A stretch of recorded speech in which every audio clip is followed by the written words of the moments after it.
This program is rated PG. It contains themes and scenes which may not be suitable for very young audiences. Parental guidance is advised. Be advised that the views and opinions of the hosts and guests do not reflect those of the station.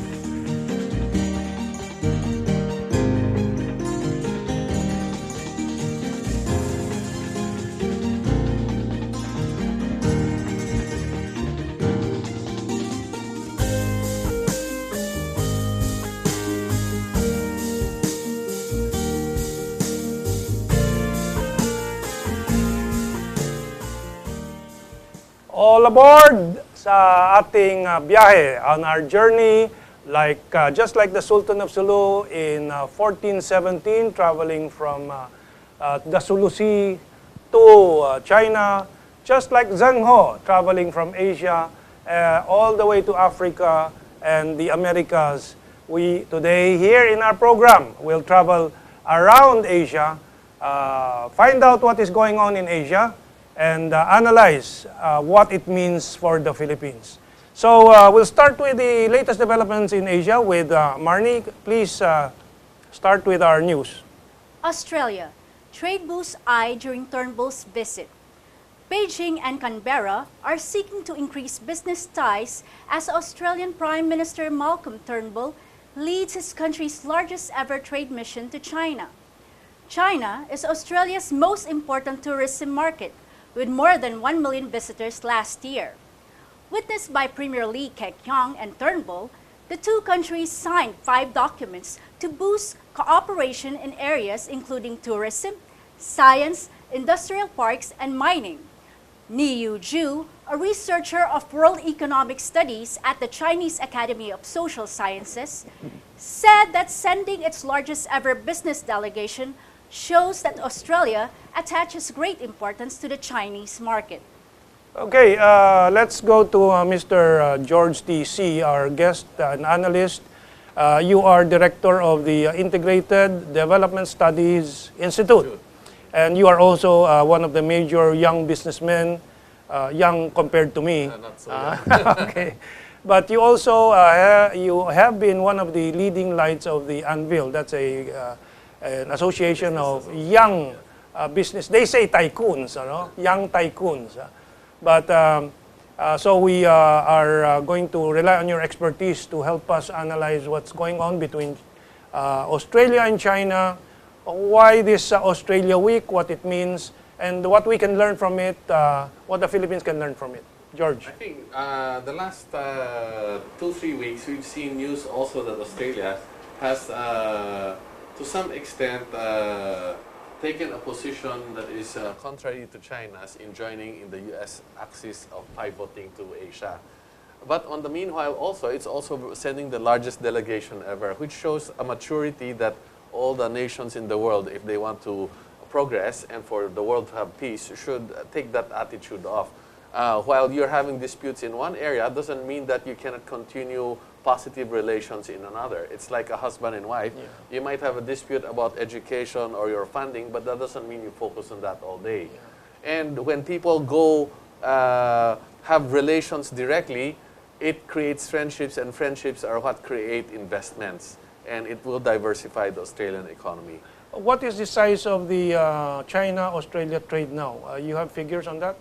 China-Australia trade now is approximately 17 billion Australian dollars. And it's growing fast. That's trade, but the dimensions of relationships are well beyond trade because they have 1 million tourists a year, which the average Chinese tourist there spends about $2,000. And the rest of Asia, they're multi-million tourists each year, except to the Philippines. Yeah. They also have massive investments now. Generally, people start off being tourists, then they invest in property, then they start investing in longer-term operations businesses. Okay. On our second segment, we'll be discussing the Philippines, focusing on China and Philippine relations, particularly economic relations. We'll return to the issue of tourism. Okay, let's move on to the second major development in our news. Su-30 fighters fly over Nonway Island in South China Sea. Nonway Island. The Vietnam Navy recently released some photos showing its Su-30 fighter jets flying over the island. Nonway is the largest Vietnam-controlled island in the South China Sea. It is the most strategically vital island in the southwest area of the Nansha Islands. Between July 1973 and February 1974, the island was occupied by the South Vietnamese regime. In April 2004, the Vietnamese government illegally organized tour groups to the Chinese Nansha Islands, including Nonway Island on refurbished warships. Well, I chose this as an important news item because, on the other hand, the major newspapers in the West and in the Philippines has been reporting about this issue of Chinese military jet landing in one of the reclaimed islands. But it was for a mercy mission.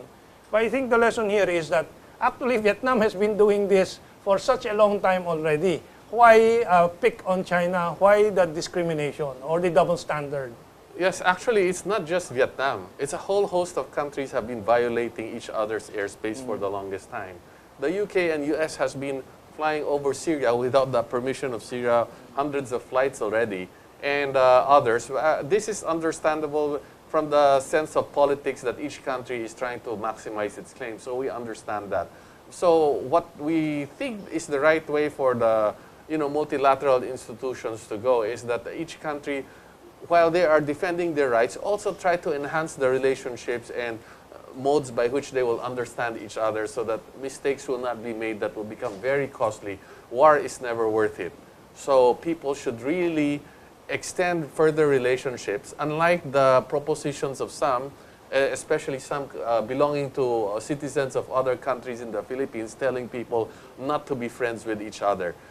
We can have our disputes and still be friends. Yeah. And by the way, the source of these pictures is from the Vietnamese military itself on their website. So that's why we got hold of it. And also through the Xinhua news agency. Okay, Marnie, the next one. China, Vietnam, start joint fishery patrol. Haiku, April 19. China and Vietnam began their 11th joint fishery patrol in the Beibu Gulf. 2 marine police vessels from China and 2 from Vietnam will observe fishing vessels and make occasional inspections in the common fishing ground in the Gulf for 5 days. The Joint Sea Patrol aims at preserving and developing a stable and friendly atmosphere for fishing. Okay, now we can see that despite the Vietnamese militancy in protecting their claims to the South China Sea Islands, which is, by the way, the largest envelopment, one could say, over 45 islands and features compared to China's 8 and the Philippines' 9. So actually, when I read this domestic and international condemnation of China's aggressiveness, I keep wondering why again the double standard. But at the same time, China and Vietnam has this fisheries patrol. Yes. So they're cooperating, and Vietnam is working with China. Yes, actually, I think this is demonstrative of several things. That one is that the Western media is highly selective, and we should have alternative news the same way we should have alternative financing. Second is that Vietnam has occupied more than 40 islands, and a lot of the countries having claims have built airports and reclaimed areas far earlier than China, and the U.S. has not made any protestations. Third is that even while Vietnam is having disputes, last year it also sent a huge delegation to China, which means that you can compartmentalize your disputes and the clear areas where you can cooperate. And more importantly than anything, this is a demonstration of what bilateral negotiations can do, because China and Vietnam had three major disputes. One is a land dispute, which has been settled bilaterally.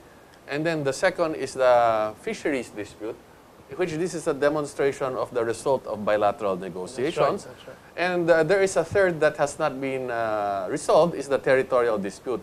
But 2 out of 3 of Vietnam alone has been satisfactorily, if not finally, resolved through bilateral negotiations. So why do some countries insist that bilateral negotiations are not possible when almost all successful negotiations have both frontline and backline negotiations? Yeah, and a lot of the news reports give the impression that the majority of countries in the world are in favor of internationalizing this particular South China Sea dispute.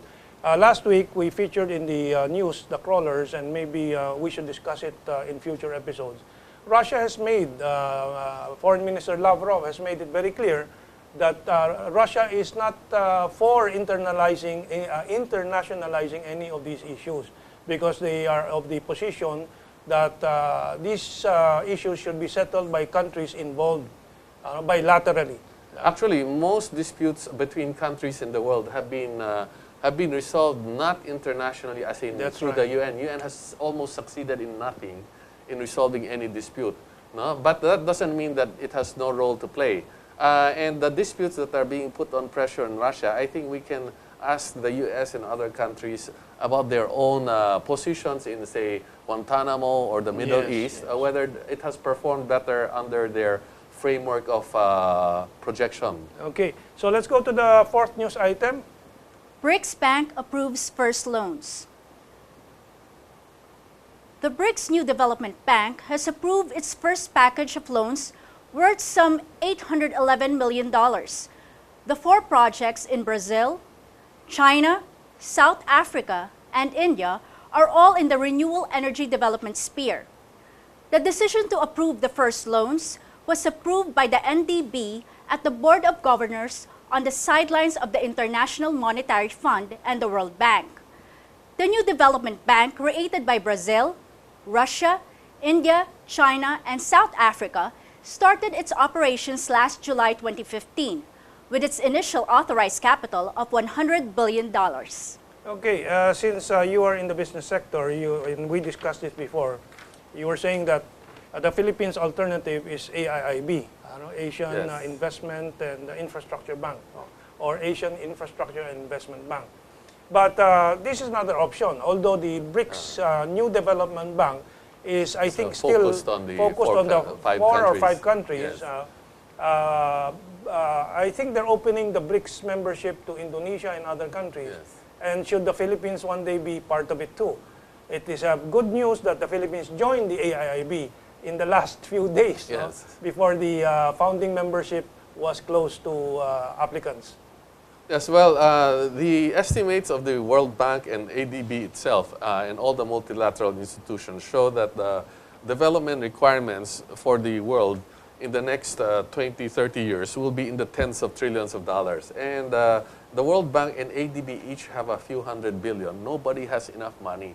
So it's a wonder that certain countries are wanting to prevent other countries from joining additional banks where there is no harm involved. And particularly, it's not just a financing issue. By having additional infrastructure built together, there will be more trade and there will be more friendship and understanding between countries. I think the important point to stress is that there are now new alternatives thanks to China, India, Russia, to the World Bank. And they're not only financing alternatives, they are alternatives of technology and renewable energy in this case. Yes, and railways. And also there are less requirements because the World Bank imposes political considerations that are not imposed by the AIIB or the BRICS. Yeah, we're going to take a break, and we have one more news item which we will continue into the second segment. Okay, let's take this break.